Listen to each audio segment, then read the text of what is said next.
Hello, welcome to the Big Box PC Game Collectors VidCast. We are very happy to welcome Mr. Stephen Kick to the VidCast today.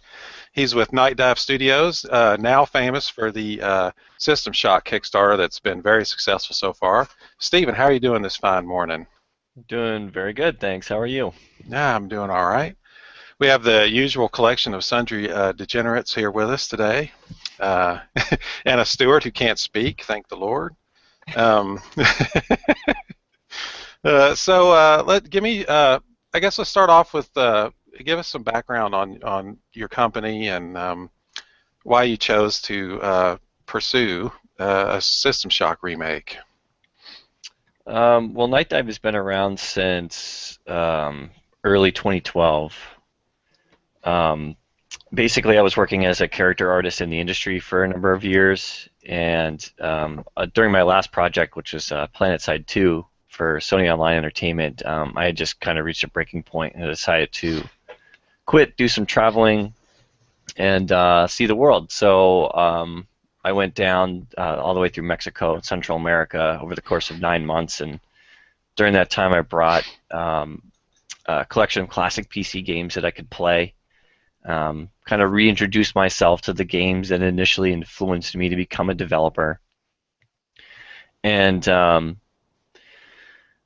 quickly discovered that System Shock 2 is pretty much unplayable. There was no way to legally purchase it from like GOG.com or anything like that, and there were at the time there weren't any patches to get it running either. And so I started doing a little bit of detective work to figure out why one of the greatest games of all time was, you couldn't play it anymore. And so, kind of long story short, it led me to find the license holder. It was an insurance company in the Midwest.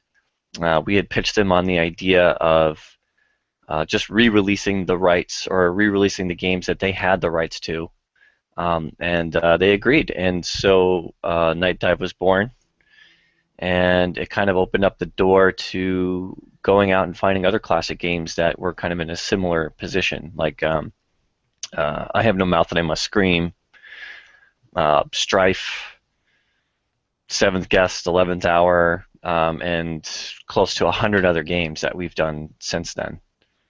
Um, I was just saying that one of the things with our group is software preservation. It seems like you guys are really doing a service for software preservation by keeping these games playable. We definitely salute you for that because that's a great thing that you're doing. Um, Does getting the rights to republish these titles involve huge amounts of wrangling just to find which companies are currently the rights holder? that's kind of the fun part, actually.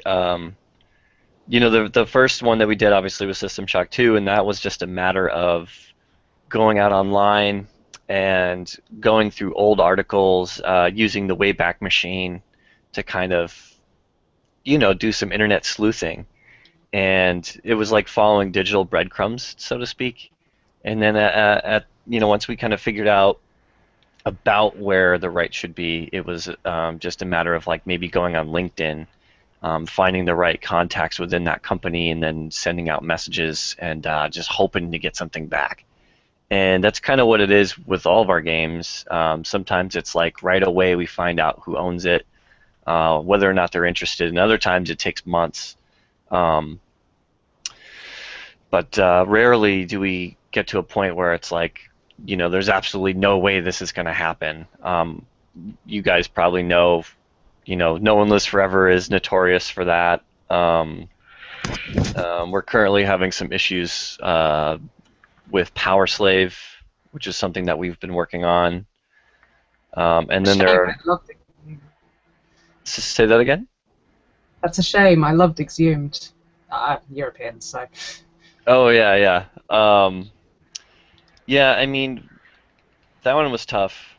We're still not exactly sure like who owns the rights. We've been told by a party that they have the rights, but there's no way to really confirm it. They're kind of a I think they like live on an island and they rarely check their email, and they're just kind of off in the blue. So it's one of those things where it's like we can't, no matter what we do or offer, it's just, I don't know. one way, it'll happen one day, but not anytime soon. Good luck with the perseverance on that front. The hit, I guess, has been the Kickstarter, which is what everyone's been talking to you about lately.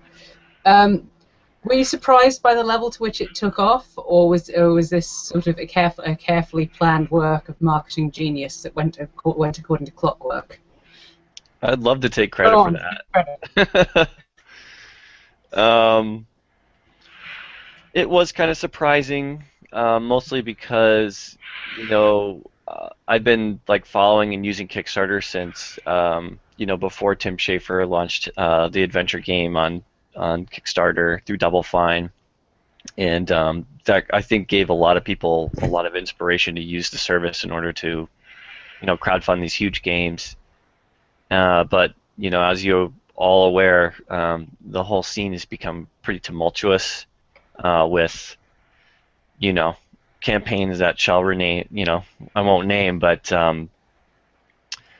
just like backer faith and backer confidence has just gone through a lot of testing lately, and it was something that we were like, well, this is not an optimal time to launch a project of this scale, because we know a lot of people are really burned out on it, and they don't want to have their money used for some nefarious purpose, or used for something other than what was promised.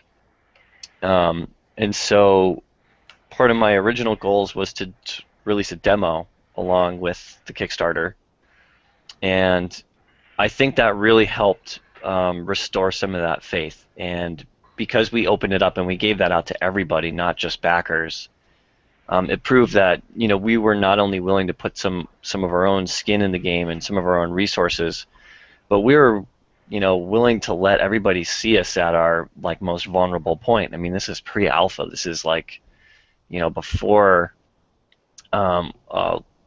prototype stage, more or less. It's raw. It's uncensored. There are bugs. It crashes, and I think a lot of people gave us the benefit of the doubt. They're like, okay, this looks and it feels great. It might have crashed here, but this is something that they'll obviously fix in the final version, and that gave them the faith and the confidence to back the project. And I think we reached our goal in like 2 weeks or 10 days or something like that. And so that was a huge relief. But I think that the demo and the way that we set up Arcane specifically is going to set a precedent for other Kickstarters of this scale, where they'll have their whole pitch out there and people will go, well, where's my free demo? Like, I have to play this now in order to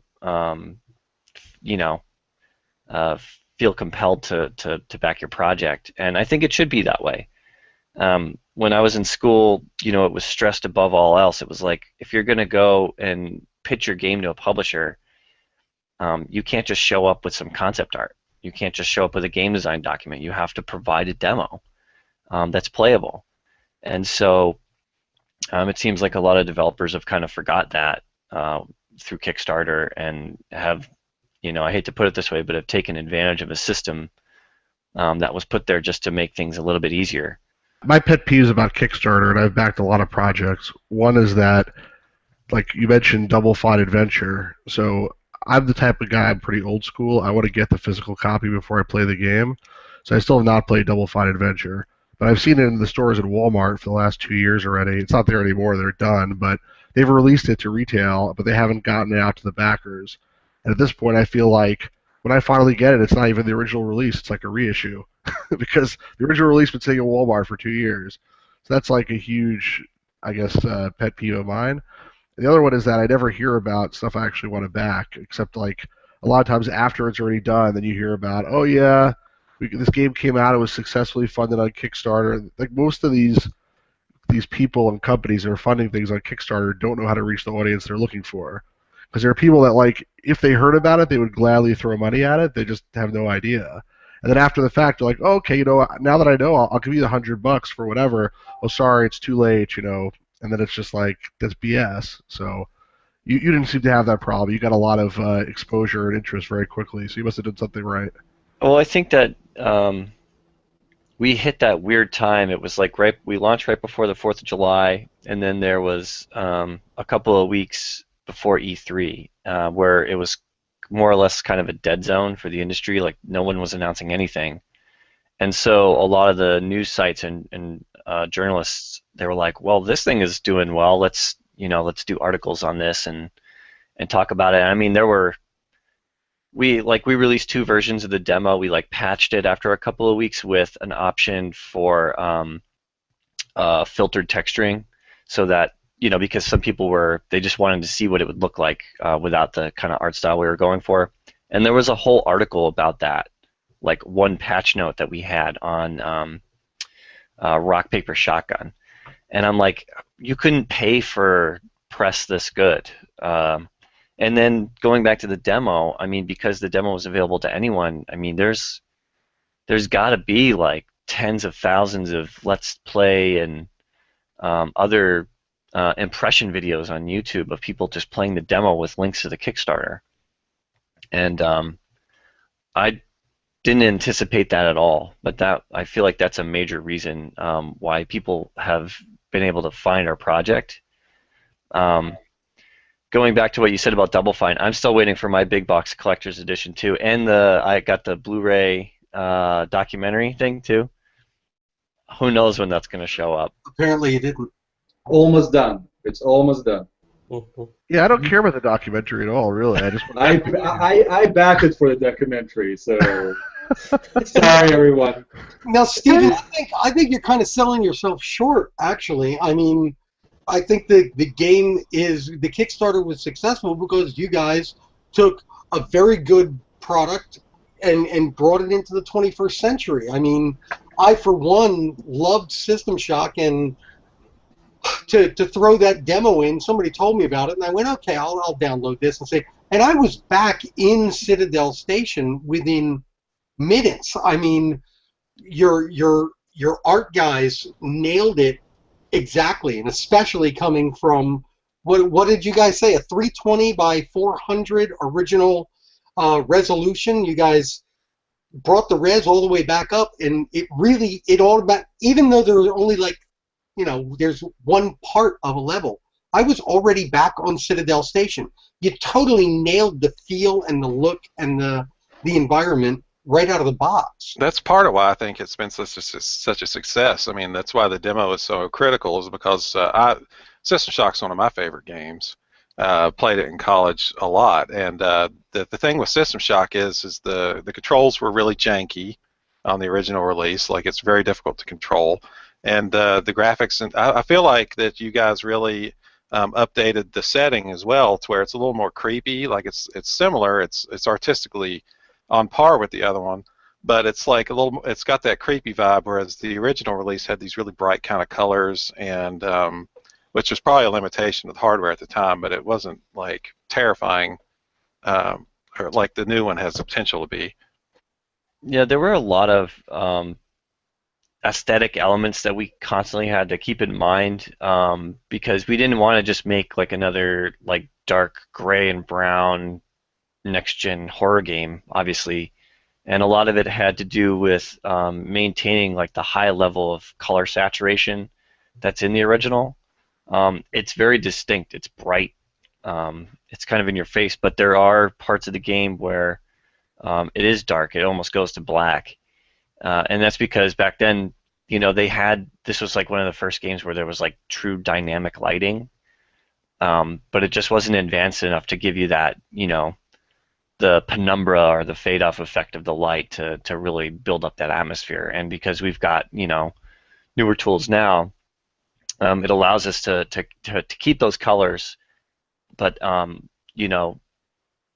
a lot of that creepy lighting and all those effects that more or less bring you back to what, like in the 90s when you were playing System Shock, like this is kind of how you remember it being, even though that's not how it was. It's like you've got your rose-colored glasses on.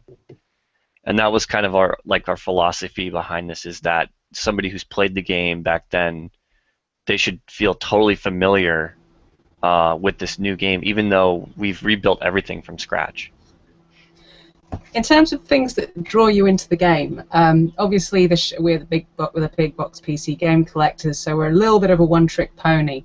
But you guys have a big box collector's edition, coincidentally enough, and it seems like you've put a lot of thought into including items that were designed to bring people into the game world. Stuff like crew handbooks and so on, rather than just the standard collector's edition. Here is a resin figurine approach. What informed the decision making about what to do with the box and its contents? Well, when I when we started Night Dive, I would go, on eBay. I'd go to like Goodwills, Value Villages, wherever I could find, classic games, and I started like rebuilding my like childhood collection, and I would just go through the materials, through the manuals, and through everything else, and just kind of pour over it, and it really brought back those feelings of being a kid, going to like either Babbage's or Computer City or Electronics Boutique, and seeing the whole wall just being those nice big box games. And back then the retail space was kind of ridiculous because they could only fit so many of those on the shelf, and so it was constantly changing. And then of course there was always like a bin next to it. It'd be like a $5 bargain bin where the week before release they just like kind of funnel them off into the bin.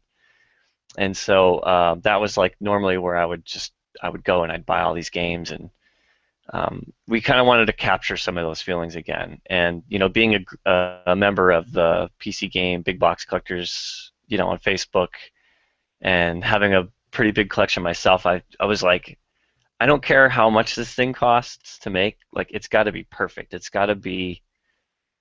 I mean, how many opportunities are we going to get to do a System Shock game?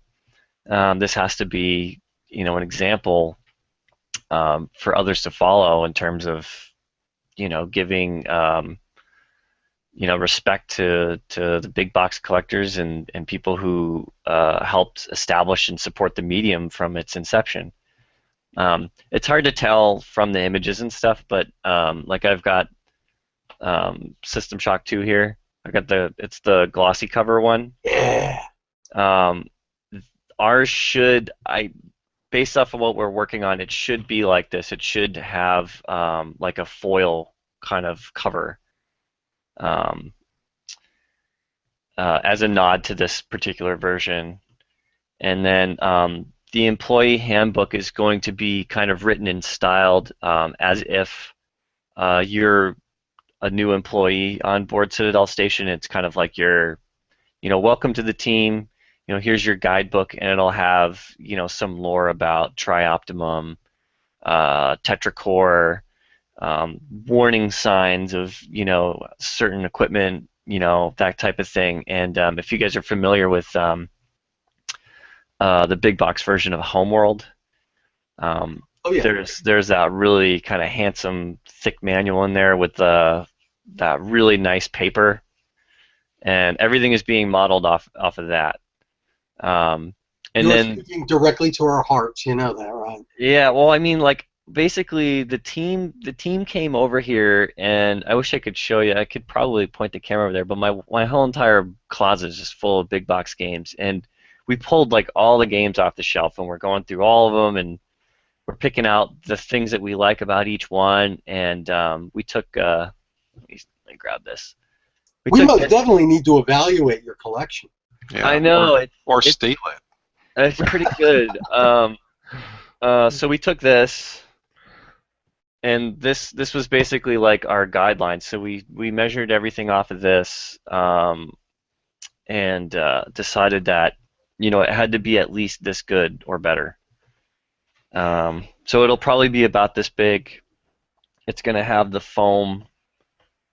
Like the foam interior here with all the pieces, the pin, the patch, the figurine, the manual, the steel case, kind of all nestled inside. So yeah, it was a total like labor of love. Like I got a Brian Fargo sent me a copy of their their physical release of Wasteland 2. It's not the collector's edition, but just the regular one, and it's all right. So that was another reason for us to kind of go above and beyond, and people are going to be paying a lot of money for this thing. It should be worth it. I have a question for you. So I saw you were on Matt Chat yesterday, and this Matt Chat Hangout, and they asked you what your favorite remakes are, and you said Wolfenstein and Doom. Now, I wouldn't expect that as an answer, because to me, Wolfenstein and Doom are not remakes; they're sequels. They just didn't call them, Doom 7. It's called just Doom. So where I'm going with this is, so I have this nice game over here. I think it's a pretty good game. This one's sealed actually, but I have an open one too. Did you just get that off eBay? No, I've had it for years. Okay, because one of those just sold on eBay for $181. Oh my gosh! Good to know. I was gonna buy it, but Yeah, just as outbid. just as an aside, you guys are driving up the price on old System Shock boxes. I think you should find out. Yeah, that's probably true. But so my question is, and you also showed the anthology, which is ties perfectly into my question. So I'm a big box collector, and I think the anthology package is extremely, extremely cool. And they have all awesome stuff in it, dog tags and shirt, whatever. I don't have it though. I don't own it. It's expensive, but I never was really desired to get it, because at the end of the day, it's a reissue of a bunch of games that I already have. And they didn't remake them at all. They just repackaged them, basically. And the collector's feelings and stuff are cool for sure. But so we come to System Shock. Why does it need to be remade? Like, I can understand a sequel, but why remake the original one? If we had the original, which was really good. So, I know, in the back of the day, Sierra remade their stuff and they added voices. So for me, that was okay, I like hearing voices. That's worth it to me. Yeah. What is there, speak to me as an old school guy and say, why should I be interested in this? Well, the floppy version of System Shock didn't have voices. This is the CD version, though. I know. So basically, when we started doing the enhanced edition, and we added mouse look and some of the higher resolutions, and we did some bug fixing and stuff like that. We were having a blast replaying the game, and we had a lot of fun working with the community and getting the feedback from the players and stuff. And it got to that point where we were all finishing the game and we were having a good time with it, and we're like, this game, as good as it is, it's just, and regardless of the mouse support that we've added, it's a little more archaic than we all remember it being. The controls are good, but they're not great. A lot of the level design is very labyrinthian. There are just a lot of areas that we were like, wow, we could really improve upon these with our team. I mean, we've all got a lot of development experience. We're all kind of looking for this next project that's going to establish Night Dive in this next realm of not just being a publisher of classic games, but also a developer. And so we started doing some basic tests in Unity, like building the very, very first room, and just trying to explore various aesthetic choices and colors and stuff that we could get. And once we kind of reached a point we were really happy with, we brought Rob Waters on board to start doing concepts of some of his old designs, and it really started to gain momentum. And before I even knew it, it was like, well, I guess this is happening. We're going to remake this game. I think it deserves it. It's I think it's been 22 years since the original came out. It could use a graphical facelift. But the most important thing for me was that even while replaying the original game, I still felt the mechanics held up. And it wouldn't require a lot of redesign work on our end to make that approachable to modern gamers. It was like we could pretty much translate System Shock 1-to-1 into a new engine with a facelift, and it is still going to be an amazing game. It's going to be great. And a lot of people haven't, regardless of our enhanced edition release, a lot of people still haven't played that because they just can't get by the look and feel of it. And by remaking it, I feel like we're gonna give System Shock kind of like an opportunity to reestablish itself as one of the greatest franchises of all time, and it's going to help pave the way for Warren Spector and Paul Neurath and their crew to continue with System Shock 3 in the coming years. How much of a relationship have you had with those guys? Because I know they've still been very supportive in your campaign. There seems to be some symbiosis going on. Yeah, we worked with Paul Neurath for the last couple of years. I mean, he was telling us about his plans to do Shock 3 for a long time, and so then it kind of became my goal to help the original creators like achieve their goals as well, because it was like I'm in this weird position where, you know, I'm gonna age myself here, but I was in middle school when Shock 2 came out, and it blew my mind, and here I am, 15, 20 years later, and I'm like, wow, I own the rights to this game, and I have an opportunity to put it back in the hands of the original creators. I mean, it's one of those things that even to this day it's just kind of overwhelming to think about, but so the relationship has been very good. It has been symbiotic. We've had a chance to meet with Warren, Austin Grossman, Paul Neurath, and some of the other guys at Other Side, and basically give them the keys to the castle. It's like, well, we've got the rights, but this is your baby. Like, you should be the ones to do System Shock 3. We're going to stay out of your hair because we have a lot of trust and confidence in you guys. I mean, you created this. Who better than to continue the legacy? And so it's been very amicable. They've dropped in and they've given us feedback.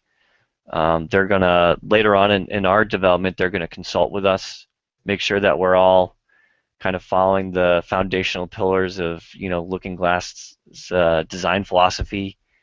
So it's been great. It's been kind of a dream come true. I mean, it's just to be able to be on design calls with these guys is just, it's otherworldly. All right, now to the big box portion.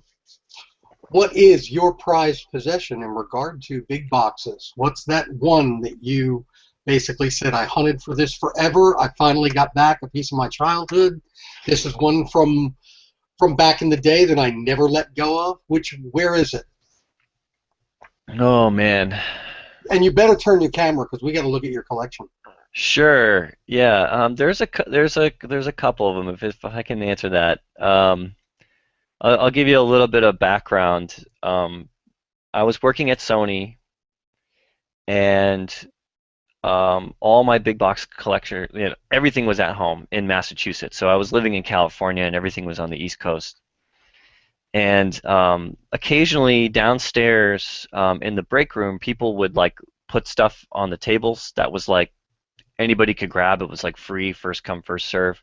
And every day there'd just be like something new. There'd be like toys or games or just random memorabilia from like EverQuest or any of that kind of stuff. And I went down there one day, and there was this whole collection of big box games, and there was like Fallout 1, Fallout 2, all this stuff, and I was like, holy shit, I had all this, and I just kind of like greedily like grabbed them all and like ran back up to my desk and then like went through all, and they were all complete. It was great, and this was before I was in collecting, and I realized how much this stuff was worth. But I was thinking to myself, man, I'm gonna go home and I'm gonna get all my big box stuff. And so I had the opportunity. Unfortunately, it wasn't the terms weren't really great. My parents, after 30 years of marriage, were getting divorced, and so I like had to go back home and like get all my stuff out of the attic and all this other stuff. And we kept all of our big boxes up in the attic. And I go up there, and there's like boxes like this, and they're all filled with big boxes. Like, my dad was a big PC gamer, and I was like, how am I gonna get all this home? Like, I gotta, I'm still paying like my college debt, student loans, and oh my God, I can't believe I'm going to admit this to you guys. It's going to break your heart. But instead of just breaking the boxes down, I don't want anyone to faint here. I actually cut all the covers off all my big box games. You know, about 200 of them.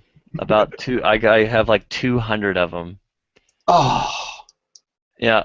And I was like, at the time, I was like, hey, I'm going to go home and I'm going to like make a collage and that'll be like my cool way of like remembering, my big box, blah, blah, blah, whatever. And so now, now that I've been like rebuilding my collection, oh God, there was one that really just, it broke my heart. It was Toonstruck, I think. Oh. It was like my favorite game at the time. And I could not find like a big box version of that because I had mangled my original one. And like about a week ago, one popped up completely sealed, like mint in the box, and I just bought it now. I was like, I don't care what the price is. Like I have to have this back in my collection. So this is a special one for me. Excellent game too. Yeah. Yeah, I had fun. I had a lot of fun with that one. I got it, when I was pretty young, and I remember having to convince my parents that it was like okay for me to play. It's like it's only got a teen rating, and then they like flip it over and they're like, "There's like a cow in bondage gear." It's like the worst marketing of any game I've ever seen almost. Like they really missed the point completely. And the UK box shows like the clown on the cover like torturing a balloon. Yeah. And that also is not. It's like 1% of the game maybe. But the magazine ads are also pretty atrocious. Yeah.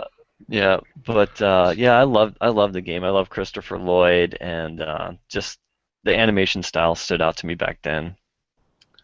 Is there any one specific game that you don't have or you destroyed or whatever that you wish you had back? Yeah, you realize you are now Steve Destroyer of Big Box Games Kick for the rest of your time in the group, I right? don't know. I know. I'm trying so hard to, We're all guilty of that. It's not just you. He has regret though. That counts. Yeah, I did it. It was whenever me and Heather moved. Yeah. Whenever we moved into this house, I remember I had a bunch of big collector's edition boxes that I couldn't take with me, so I stomped them all flat to throw them away. So you're amongst friends. Yeah, I mean, I've committed this cardinal sin a bunch of times too. Like when I was a kid, I remember selling all my G1 Transformers at a yard sale, and then 5 years later being like, why did you do that? Like, you monster, Or I noticed your Transformers in the back there. I literally threw all my G1 Transformers in the garbage. So you're in bad company. This is This is a podcast of confessions. What's going on? Well, this is the most depressing episode of Big Box PC Game Collectors VidCast. No, I'm just curious if there's anything that you really missed. Not to be depressing about it. Maybe one of us have an extra copy and give it to you. All right, well, give me 1 second. I'll be right back. I'm gonna go grab. I kept the box covers. So hold on 1 second. Oh. Thanks, Stuart. He's basically now that he knows that we might get him one, he's like, well, I had 2 copies of a calendar and. I have a sealed Toonstruck downstairs. I would have gifted it to him if he didn't already buy it off eBay. Aww. Oh, by the way, I'm very jealous. He has a head crab on the couch back there. Mm-hmm. I desperately want that head crab back there. Oh yeah. Trade him for a Skyrim Collector's Edition. Weren't they selling those on the Valve toy and junk store? Oh, are they? I don't know. I'd never seen it. I think it's a hat. I got a cuddly companion cube, and I remember a couple of years back, and I remember head crabs being available. Joe, his room is equally as fun to look at as your basement is. Yeah, it is. I like all the. We do have a rival for Joe's basement. But he has Christmas lights. I need Christmas lights.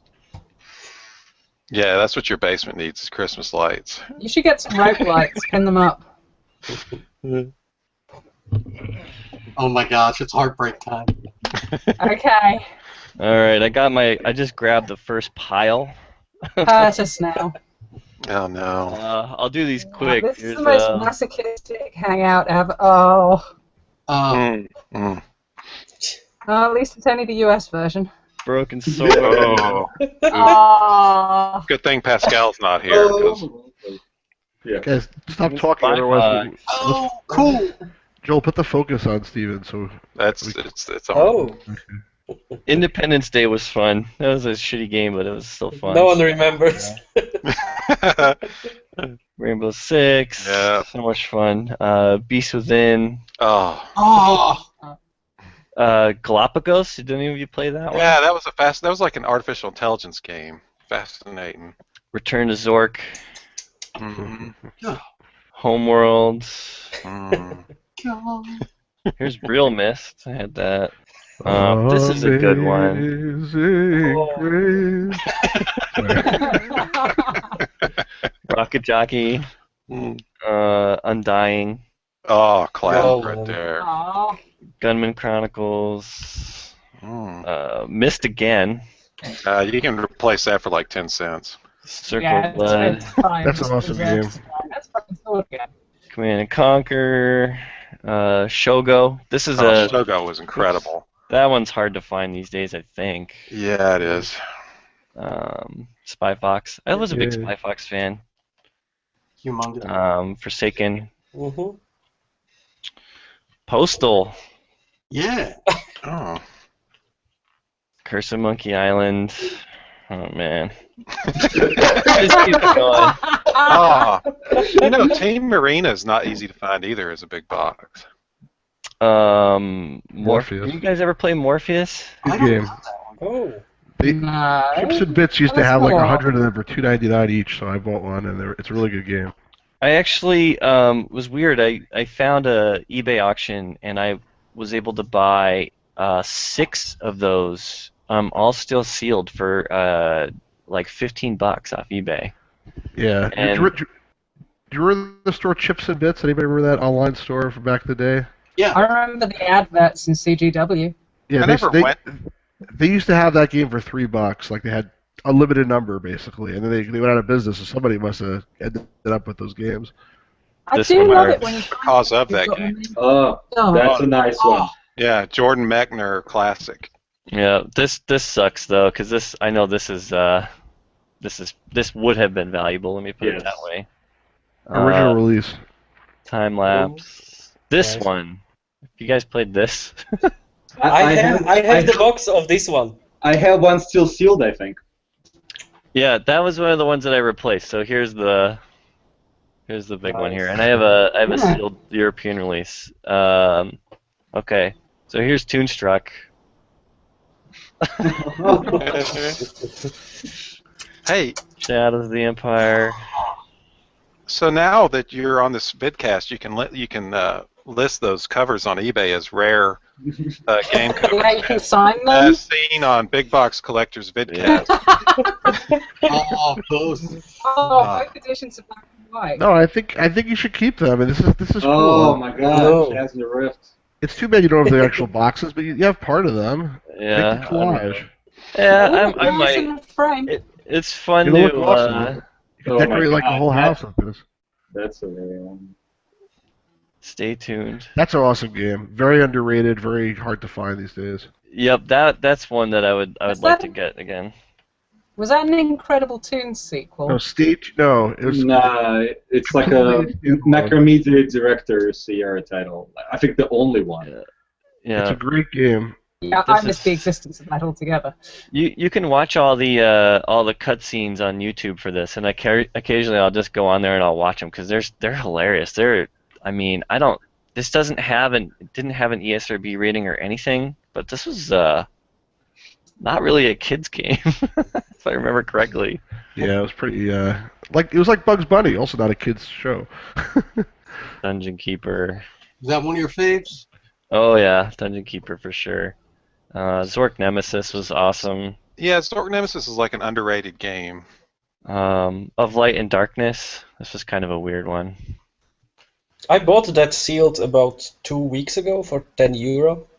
And No One Lives Forever is not cheap anymore. Sin. That was in the Half-Life era.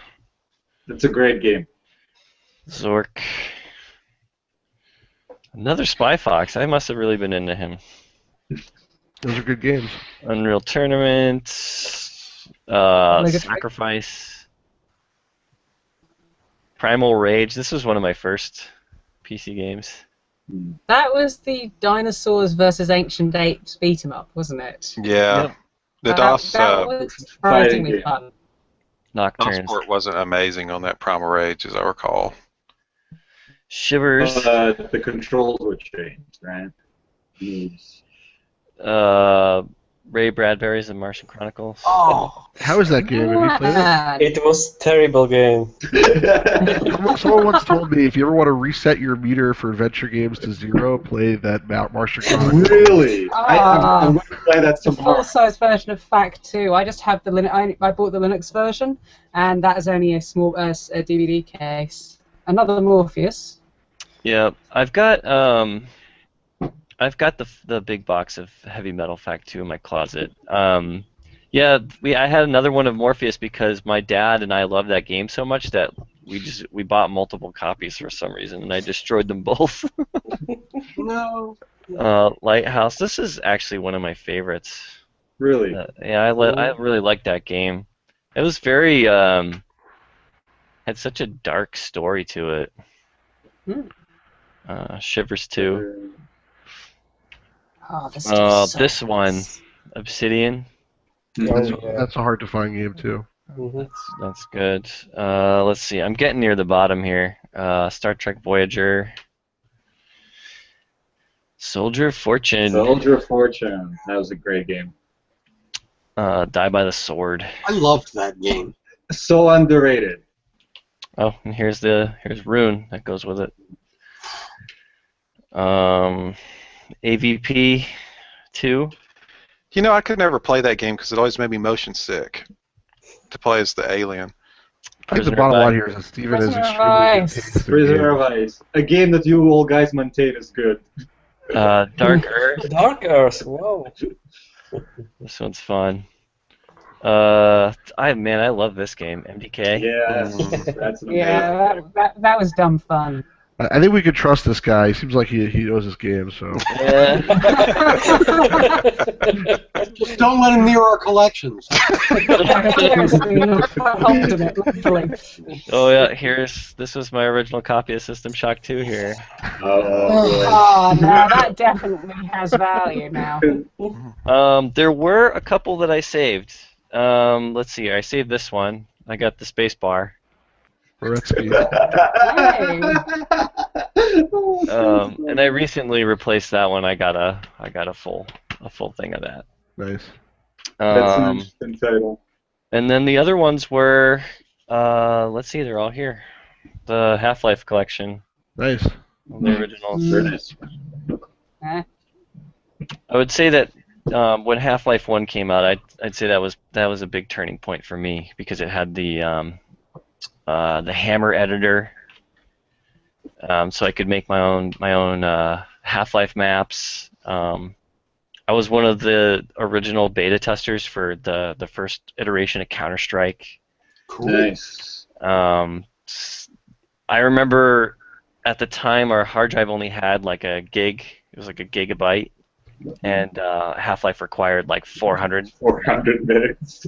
And I got it for Christmas, and I'm like showing it to my dad. I'm like so excited, and he's like reading the system requirements. He's like, "No, we're not putting this on the computer." And I was like, "Why not?" He's like, "Because it's gonna take like more than a third of our hard drive space. Like, are you crazy?" And I was like, "Well, just uninstall all your programs, you know." So trying to convince him to do that, and then doing it, watching him, he watched me play it, and then when I went to bed, he was up, he'd stay up to like 5 a.m. playing Half-Life while I was sleeping, and I think that's So probably how one did of you his even favorite win games. that argument? Oh, Delete all your stuff, Dad. Yeah, like just you don't need Corel Draw, you don't need, all these productivity apps. I mean, just get rid of them. Priorities. There are priorities. These are important. Yeah, yeah. So yeah, that's the collection of video game covers. Thank you for doing such public penance with us. And, That was really Yeah, can we, cool. when this goes on YouTube, can we put the in memoriam? Like, Yeah, Yeah, please. as Someone knock together a Gridstone graphic. as the Council of Big Box Collectors would wipe your soul clean. Yeah, I'm at peace. Yeah, consider yourself at peace. Does anyone No, want the black robes? Well, in getting back to System Shock, I wanted to find out, do you guys have any information on cyberspace in the game? That was one of my favorite parts, and every other person I talked to didn't like it. I hate it. cyberspace. I loved it. Jesus. You were definitely including that, yes?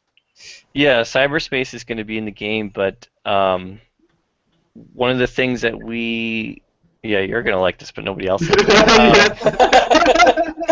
turn it off. You could turn it off in the original game, which made everybody happy. which is what I do. But even in the difficulty level where it was on, it's just not that important, except for the final confrontation. And we were playing through the game again, and it's like, wow, you could more or less skip it if you want, and like less than 1% of the game is comprised of cyberspace. Mm-hmm. And with playing the role of a hacker, we were like, this should be much more integral in the experience. And so that's kind of our plan, is we're going to actually introduce more cyberspace than the original had. But it's going to be really cool this time. It's going to be, it's not going to be like all transparent wireframe that, you're like bumping into walls and getting killed for reasons you can't comprehend. It's going to be a lot better than that. But yeah, cyberspace is definitely making a return. Yes. Joe, since you're the keeper of the Origin Museum, do you have any System Shock related odds and sods? Sorry to put you on the No, spot. I was looking everywhere. For some reason, that was a game that didn't have a whole lot of little pieces that went along with it. And obviously, because it was part of they were still Blue Sky then, weren't they? I mean, originally. Looking Glass. They were Looking Glass. Yeah. That's right. But they were off-site, so no, none of that stuff turned up, really. Yeah, I mean, I have the clue book and stuff like that, but I don't have any artifacts related to it. yeah. There's pretty much just the icebreaker guide, and then the other strategy guide. I forget what that one. Strategies and secrets. And actually, the very first guy that I hired on to Night Dive Studios, he owns the original artwork that Rob Waters did for the Strategies and Secrets Cool. guy. He's got it framed. I've tried to convince him to send it to me, but I don't think it'll ever leave his possession. Wait, you said you hired him, so you can fire him if he doesn't give it to you. The other sad thing about there not being a lot of ancillary System Shock stuff is, when we brought Rob Waters on board, I was like, oh man, do you have any of your original concepts and your hand drawings, that kind of thing? And he's like, oh no, when Looking Glass, went under, all that stuff just went in the garbage. Oh. It all just got thrown out, and all he had was just one sketch of the cyborg elite enforcer, and that was pretty much it. He scanned it in, and then that's pretty much all that's left of that. But if I'm not mistaken, let me see. I don't think I'm still watching it on eBay, but Rob Waters had a original sculpture that he did for Terra Nova that was for sale on eBay. So that would be a kind of a cool Origin Looking Glass one of a kind piece. If it's still there, I'm not sure. Oh. Yeah, Joe literally drove across country to rescue van loads of stuff from various EA offices as they were sort of winding down the whole Origin subsidiaries. It's $100, but it's the original Terra Nova statue. Oh, that's cool. Are you the one watching? I don't think so. Are we gonna have to broker an agreement between you two? This is about to go in fairly short order. All right, just tell each other what your max bid is, and we'll sell it here. No, I mean, I should note that we're broadcasting, so it's a buy it now. But if any of you guys want it, just let me know. I'll just send Rob a quick message, and I'll just have him take it down. No, there's 19 days on it. You'll get Rob a good price. It's a buy it now. Oh, it is. Yeah. Click.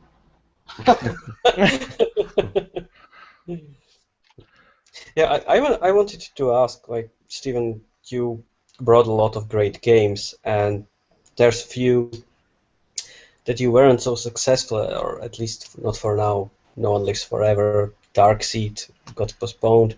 But is there a specific one title that maybe you don't even dare to say, like, you know, your most holy grail that you would like to bring back? Oh man. Or is it? Are there too many?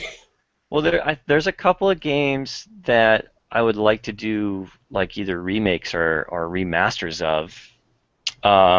Blood is one of those games. But I know that Jason Hall is currently doing something with Atari. He hasn't told me yet what his plans are, but I know that something with Blood is happening relatively soon. It's actually moving forward. It looks like it. exciting. I would like. Oh man, I would really like to re-release the Suffering 1 and 2. Okay. I would love to do like a remake or like a remaster of Sam & Max Hit the Road, like in the style that LucasArts did with the Monkey Island games. Nice. That really does deserve a nice remaster, and like the Monkey Island games, it works so well because you cross it over to mobile platforms. I think that I'd like to see more Lucas remasters as well. I know Stuart is internally tutting at me. That would be tough though, right? Between Disney and Telltale. Yeah, the rights to Sam & Max are kind of weird because And Steve Purcell too. Yeah, I was gonna say I've sat down with Steve and talked about it to figure out exactly what rights he has, and basically he has like rights to the characters, but the game itself is like property of Disney. But I think it's weird, like Sam & Max hasn't been released on Steam yet, but it's been on GOG. But all the other LucasArts classics that are currently on GOG, I think most of them have transitioned over to Steam. So that one's like in that weird kind of limbo where I'm not exactly sure what's going on with it. But yeah, like I was reading, I remember getting Dark Forces, and they used to come with the magazine, the LucasArts Adventurer, and they would all have a single page of a Sam & Max comic in there. And I didn't know what Sam & Max was at the time, but I just thought that was so hilarious, and I found out there was a graphic novel, so I read that. And then at about the same time, there was a cartoon show that showed up. Yes, I like it. I know most people don't, but I think it's good. And so I watched and I read and I experienced all this other media, and then I was like, oh, there's a game. So I thought that was cool. But yeah, that's like one of my favorite franchises. I've got some of Steve's art, and actually, let me go grab it really quick. I got this really cool thing.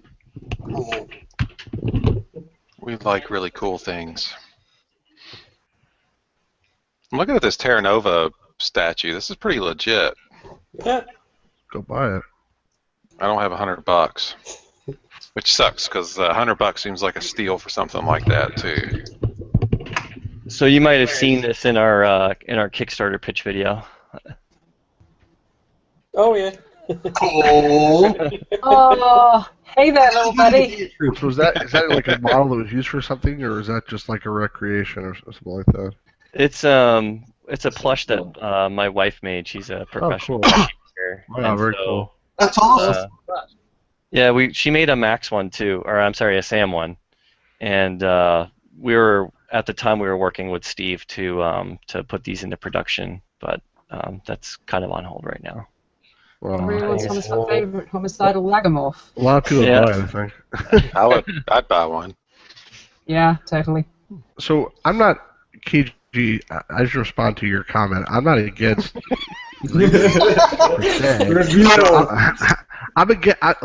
I like getting things on GOG. That's great. I mean, keep up the good work. That's awesome because not everybody can get this off eBay. If they can get it, they can't get it to work. The universe has decided he's not to be It's a heard. miracle! It's a miracle! It wasn't me. I swear I didn't do anything to the channel.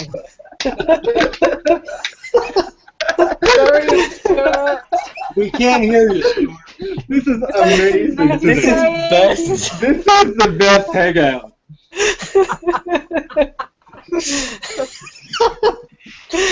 Oh, It's God. terrible people. And on that bombshell, it's been an hour. Stephen, you're a busy guy. Thanks so much for coming and being with us. Hey, it's Really Sunday. appreciate I'm not working today anyway, so. Well, stick around. I'll cut the. Just trying to make sure I can't see what I have to say. That's all. Yeah. We don't. Let's cut it before Stuart says anything more. We'll stop the I wasn't broadcast. saying anything bad. Stop I wasn't going to before say anything you bad. again. You don't trust me at all, these guys. Well, I mean, what's the trust? But do stick around because we typically kind of joke around and stuff afterwards. But anyway, I'm going to cut it right here to all our viewers. Thanks for watching, and we'll see you next time.